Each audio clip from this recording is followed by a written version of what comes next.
Powerful, wise, graceful, ethereal, majestic, played to perfection. These are words that spring to mind when thinking back at Cate Blanchett's epic portrayal of the classic Lord of the Rings character Galadriel. Oh, I'm sorry. Did I break your concentration? In Peter Jackson's much-beloved trilogy. I mean, how do you portray such majestic strength without holding a single sword? It's called acting. Yeah, guess so. Anywho, back in 2022, we were treated to an alternative adaptation of that classic story. None other than Amazon Prime's Rings of Power. Ain't nobody got time for that. Now, as much as we, the fans of the original books and Jackson's masterpiece of a trilogy, tried to warn these guys not to fool around with the source material, Postman figured it out? Policeman figured it out? it seemed Bezos and his minions Just wouldn't listen. followed was embarrassment for them, not seen before on such a scale. Fitting really for production budget, not seen before on such a scale. With every video, article, and interview ratio between here and Mount Doom, there was only one collective conscious thought. Evil cannot create. They can only corrupt and destroy what good forces have made. That was before the far, far superior House of the Dragon hit the air. Stole Rings of Power's lunch money. So here we are, months away from doing it all over again. Have Amazon learned their lesson? Let's check out this latest CBR article and find out.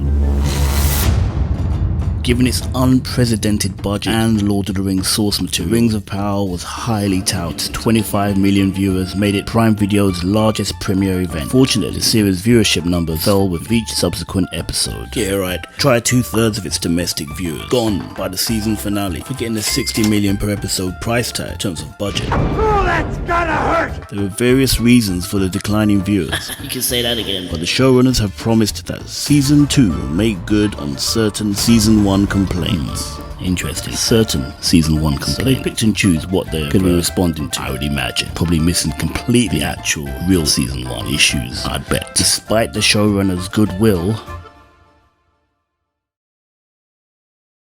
Season 2 has run into a number of production issues. A horse died on set, and there was a fire that stalled production. I love a fire. Then the WGA strike started. Amazon created controversy by announcing Rings of Power would continue production without its showrunners. Wait a minute. There was nothing controversial about that announcement. If anything, it gave what few viewers it had left hope that Season 2 might just be a fraction better. Regardless of the issues and controversy, Rings of Power does have something positive going for it. What? Morford Clark recently teased that her Galadriel character is much more well-rounded in Season 2. No, figure of speech. It is sure it's just a figure of speech.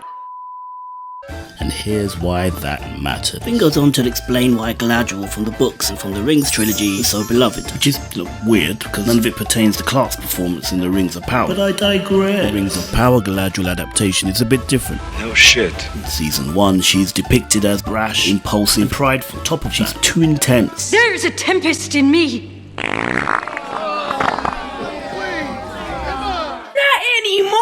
That's not even addressing the fact that she's made a habit of disregarding Jill Gallard's command. Fans didn't really like this portrayal of Galadriel. That's the understatement of the year. Because it's a far cry from the regal queen the Lord of the Rings had already established. And this article's hilarious. You know they were shilling that show throughout its entire run. However, that should be changing in Season 2, it reads. In a recent interview with Vanity Fair, Morford Clark explains that Galadriel will be a bit different going forward. Last season, I think that her grief was so intense and sadness was so huge. I think that when you're in those points of ultimate lows, you do end up becoming self-obsessed. Can't see anything beyond this haze of misery. Man, I don't know if she's talking about the character or the original showrunner. Now that has started to clear. Hopefully, that rediscovering the beauty of life, what she was really trying to protect the whole time beyond herself, that's something I just love about Tolkien. You need to be connected to the world and those around you. Something doesn't smell right to me. Look, I don't mean to be pessimistic here. These guys took a huge dump on not only in fandom, but on Tolkien himself when this monstrosity of a show originally aired. Why the sudden change of heart? Like you really care what Tolkien thought. Not to mention you buggered up the order of some pretty significant events. Yes, there were some nice visuals and some fairly decent performances too. You guys started off on the wrong foot, intentionally. Then we had to call your ass out. Still couldn't apologize. Just went from one shady tactic to the next. Continually biting the hand that was ready to feed you millions and millions and millions of dollars.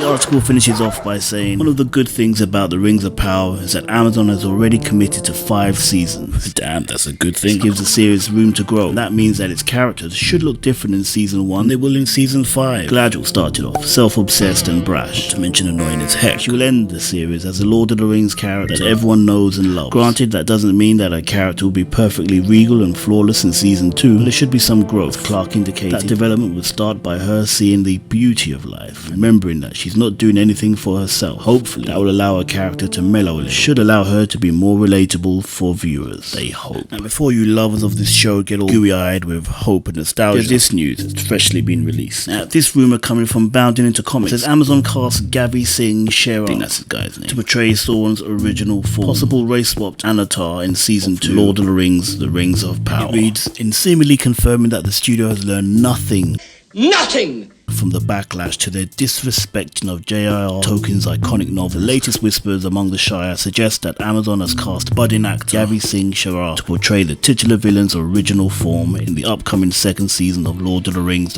of Power. Damn, I hate that title. Yawn, why am I not surprised? What's that about listening to season 1's criticism? Seems to me like there's this concerted effort among Hollywood to start reaching out, appeal, i.e. pander, to Indian viewers the world over, potentially seeing India as an untapped market, something they'd love to get their woke claws into, no doubt. Remember that random dance number in the Eternals? Yeah, me neither. How about the Indian race swap with Sir Isaac Newton, the irredeemable latest season of Doctor Who? Not missing much. Hollywood's dying if it isn't already dead. Seems they're going to do whatever they can but give us what we want to keep the ship afloat, which is just weird. But hey, go ahead, it's not my money. Unless we're talking about Doctor Who, funded by the BBC, funded by the likes of me, in which case, it sadly is. Don't let your kids watch it!